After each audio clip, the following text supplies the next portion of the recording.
Hey there. You have found the Highs and Low podcast, and I'm your host, Lauren Estrada. I have a passion for my hometown of Kansas City, so this show is all about giving those local businesses and entrepreneurs an additional platform to share their vision, their why, and of course, their highs and lows. Join us every Wednesday for new episodes.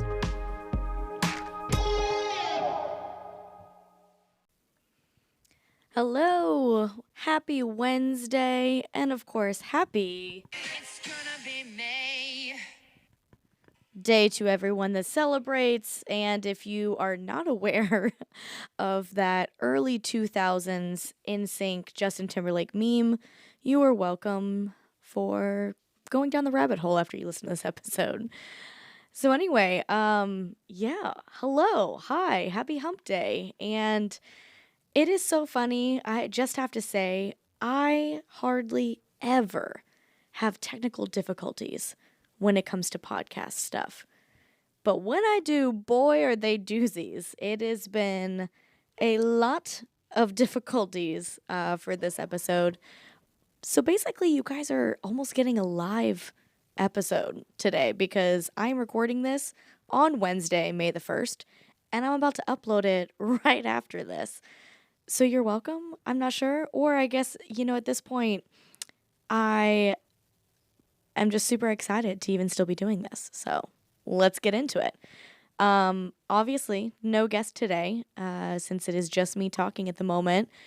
And this is the official announcement that this is the last episode, not ever, but last episode of season 1. And of course, emphasis, season 1. We will have more episodes, but I wanted to take the time today to recap, obviously, everything that we've gone through from season 1 and talk about what is to come for the podcast in the future and, of course, season 2.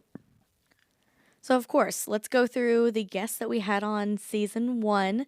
Justin from Fitzwater Leather, that is episode 2. I am so thankful that he agreed to be my very first guest. Obviously, I've known the man for a long time. He is an incredible individual, so artistic, so talented, and so well-spoken. And he is one of my favorite people to dive into discussions about anything art or the creative world. So it was, I think, the perfect way to kick off the interview series of this season. And of course, if you haven't checked out their social media, they're just Fitzwater Leather on Instagram and Facebook.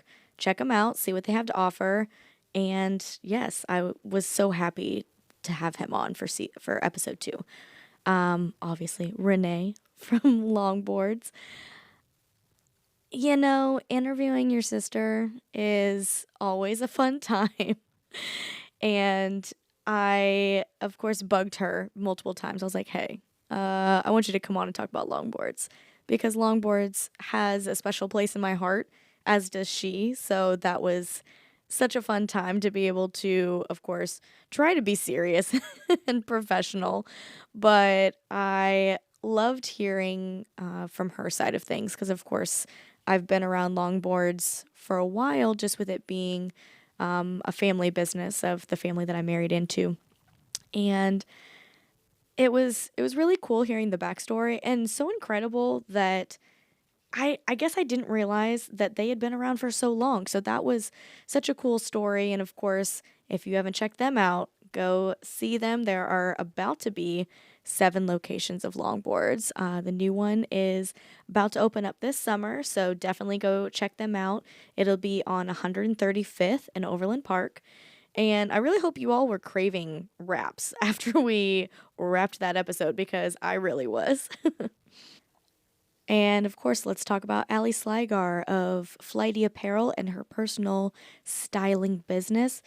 I just have to say, I love this woman. She is the embodiment of a brave leader and an amazing representation of women business owners. I have always admired her the entire time that I've known her.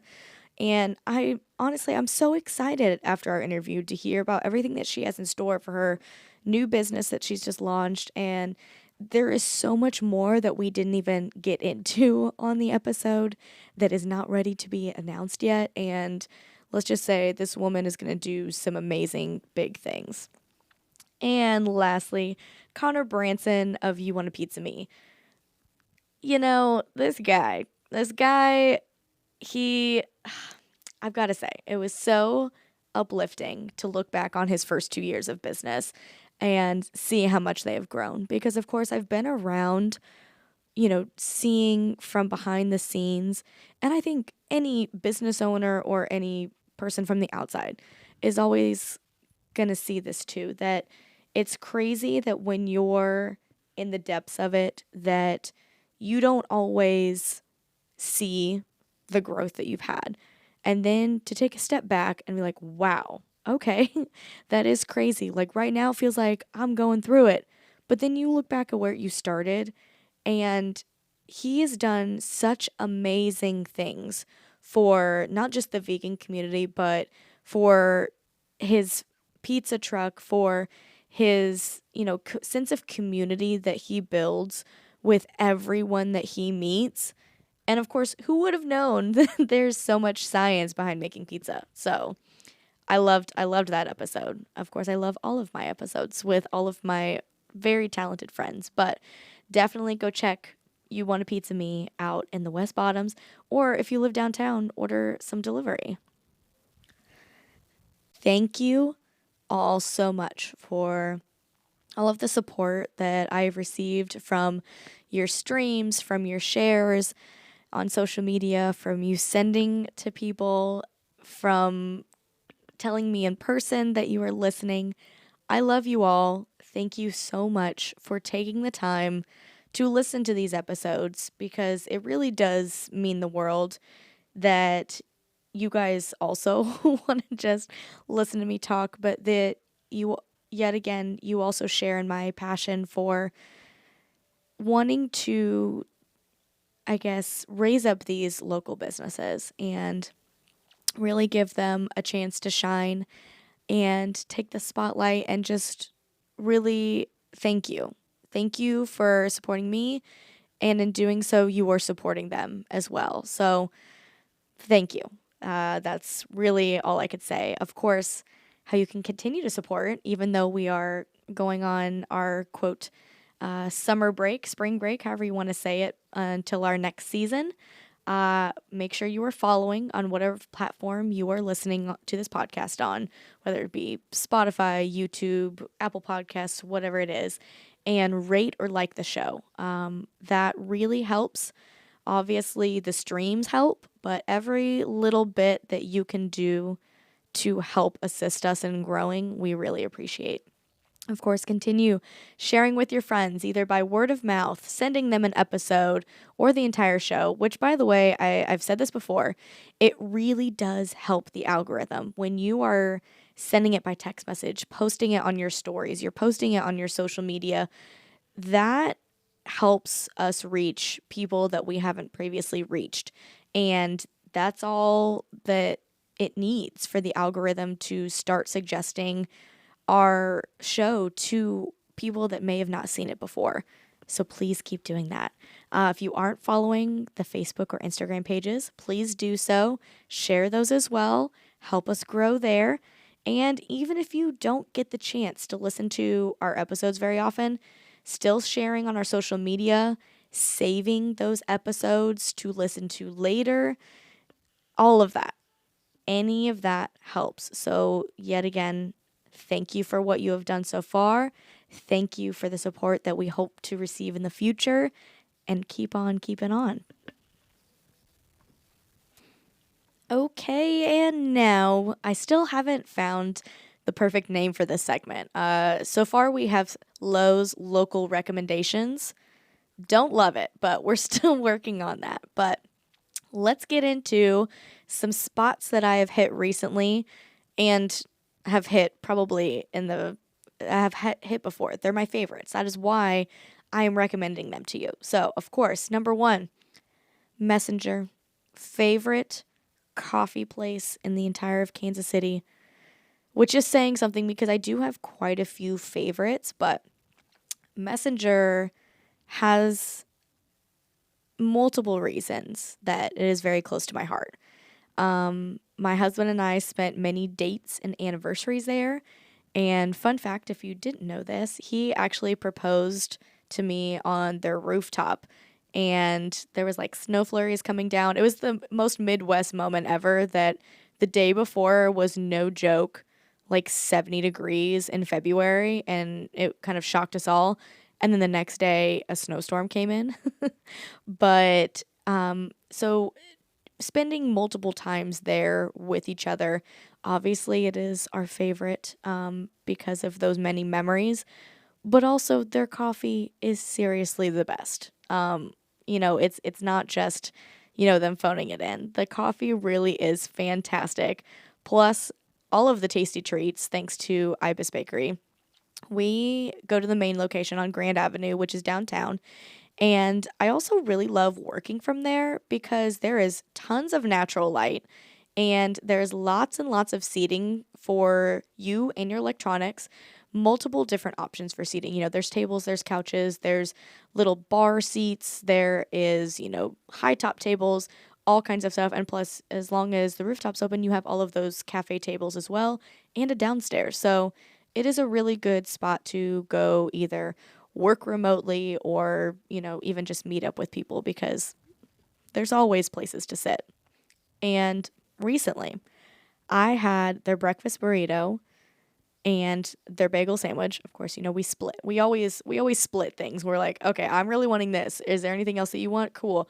We're gonna split these so that way you get the best of both worlds. But I'm literally speechless over the quality of this food. It was okay, I'm not literally speechless because I'm still talking about it, but oh my goodness, it was so good. Now, when you get a breakfast burrito from places, usually, it looks kind of like a snack wrap, but this breakfast burrito was almost the size of a Chipotle burrito. It was fantastic. The quality was so good. The Chipotle dipping sauce, so good. And the bagel sandwich literally had homemade, like handmade, local sausage patties plus freshly made bagels. And I really need to go back like ASAP because I'm now thinking about this and I'm drooling thinking about that I want this breakfast sandwich again. Next up on our rotation of Lowe's local recs, I actually found this coffee shop on Instagram before, I think maybe even before they opened. They've only been open a few months, and I'm probably butchering the name, but it's Bisou, Bisou, and they are on the west side, right off Southwest Traffic Way. Very classy, like French European vibes, and oh my gosh, it the cutest little spot that they have put so much work into putting it as a collective. Like when you walk in, it really doesn't feel like you're in Kansas City. And I want to say that the outside space for seating is probably almost as big as the inside. So even though it is a smaller spot, and of course, how parking down there is not fun, there is still plenty of seating. They've maximized to the best of their ability. I've already seen tons of people doing photo shoots down there because it's fantastic. The backdrops are fantastic, and you definitely have to go check them out. All right.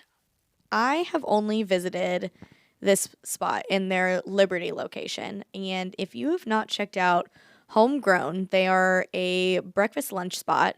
I believe there's one in Brookside, maybe one in Overland Park or the Kansas area. And then I feel like they maybe only have three other locations, like very regional, like Iowa, Nebraska area. And this spot I love because okay, number one, if you're gonna call it homegrown, you really do need to source so much of your stuff from locally, and they do, and I love that. And it has definitely become a staple in our brunch rotation because of that, and the quality is always fantastic. Like I know that is typical of a brunch spot, but I've literally not been disappointed a single time that I've gone there. And also too, we don't have a lot of cutesy little brunch spots up here in the Northland because and spoiler alert, I live in the Northland, but I love what Homegrown has done for this area because we have the littler coffee shops that also do breakfast. We have the smaller, like, pastry bakery types, but this brunch spot is fantastic. I mean, their meat is sourced locally, the coffee, the honey, even their bread is local, which really makes the whole experience even better. And the funniest thing is, the bread that is locally made, they have this kids meal that's a peanut butter and jelly that my niece has gotten a couple times. I would never believe that it was a kids meal because this bread is so thick and you can tell it is homemade and it just looks fantastic. I might have to get that next time, but my two favorites would be the biscuits and gravy, and then they have this salsa verde pork and egg bowl. So good. I always judge a breakfast place based on how well they do their breakfast potatoes. I don't even need to go on because if I'm recommending this place that much, just know that the breakfast potatoes, out of this world. So good. And last on our roundup, this actually kind of goes hand in hand, because a lot of times we will do homegrown before we go to the Fun Farm, which is in Kearney. And so we've gone twice now with my siblings, my niece, my parents, and we kind of do it as like a little family outing. But they do a pumpkin patch, obviously in the fall, but they are open seasonally. So it's not just for the pumpkin patch that we just went for their tulip festival. They also do something for, like strawberries. I'm not sure what all they do in the summer, but they are open, I think, almost year round, besides the winter time. And I will say, unfortunately, the date that we could make happen for the Tulip Festival happened right after that cold snap we had in April. So most of the tulips had already bloomed and the field was pretty empty. There was only like 3 varieties of tulips still blooming, but the place is so fun regardless. There are so many things for kids and adults to do. We easily spend several hours there without even hitting every single thing. And I know a lot of times when you go to, fun farms, pumpkin patches, that kind of thing, that they say that they have, quote, like 30, 40 attractions. But then, like, a lot of those happen to just be, like photo spots and they consider that an attraction. This place has so many things to do. So many things. There's farm animals, there's several different playgrounds, there's a huge slide, which, spoiler alert, I told my niece, I'm like, no, it's not that scary. It's not that, it's fast, but it is very fun. There's a bounce area, there's a carousel, there's so many things to do. It's not just kid stuff. There's definitely stuff for adults to do as well, and it is so much fun. Plus, there is a general store that has lots of goodies, all locally made and super fun. But my biggest recommendation is actually signing up for their mailing list because then they will notify you when they have flash sales, which are, every couple of weeks, and they slash their tickets down, I want to say like $10, $12 off for like each admission. And that's typically what we do. We've all signed up for the mailing list. My family will text each other and we're like, hey, saw there's a flash sale. When do we want to go next? And super fun. Honestly, I even saw people there without kids. So you will have fun regardless. And that wraps up my Lowe's Local Rex. Still got to work on that name. I feel like it needs something catchier, but those are my recent adventures and also have gone there before, but definitely recommend those if you are looking for something to do in Kansas City. And now let's talk about what's in the future for highs and lows. As I mentioned, this is the last episode of season 1, and we are emphasizing that term because we will be back. There are no plans to stop here. There's not a firm release date for season 2, but definitely in the next few months, so stay tuned for an official announcement of when season 2 will be released. We will still be posting new content to Facebook and Instagram, and that is also where we will be announcing the release date. So make sure you are following those. I I can't wait for season 2 to drop because I have so many cool people lined up and so many amazing stories. And this worked out well because several of my guests that we had already gotten their episodes lined up, they have big announcements. They have big things that they're working on that are coming just a little bit further out. So they're not quite ready to start talking about those things yet. So this kind of actually worked out better that instead of having them, come on the podcast this spring and kind of be talking about things that are going to happen in the future, I figured let's just go ahead and break up the season 1 and season 2. So in that way, whenever they're ready to be announcing all of these cool things that they're working on, it's going to go so much better with their marketing already that they've got. But let me just tell you, I'm excited. We've got some big things coming and there's so much more exciting content on the way. So stick around. We will have more for you. And on that note, I'm going to wrap up this week's episode. This episode, not just this week. Thank you again. Thank you so much for listening. And of course, please share if you love this episode. Reminder, there is no new episode next week. There will be new episodes coming soon. And I will see you next time. Bye.